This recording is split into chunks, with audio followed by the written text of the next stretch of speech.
Entrez dans le Neverland et on verra quelle tête vous ferez au retour. Suivez Peter, l'enfant qui ne veut pas grandir. Aidez Wendy à changer d'air, fermez les yeux. Vous pourrez peut-être les voir voler.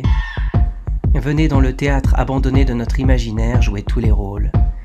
Contrez vos peurs avec Narg.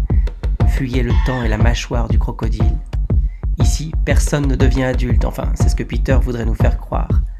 La réalité pourrait nous tomber sur le coin du crâne d'un coup, et on pourrait s'apercevoir que les faits n'existent plus, car plus personne n'y croit.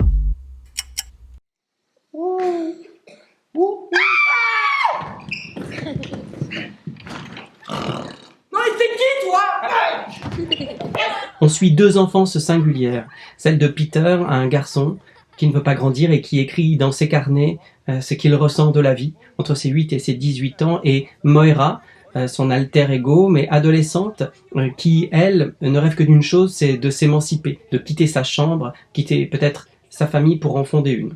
Moi, je sais toujours pas comment tu t'appelles. Les Lost Boys, les enfants perdus, m'appellent clé de bras, coup de pied, balayette, mord le sable et crache du sang. T'as pas plus long comme prénom? Tu vois pas l'image?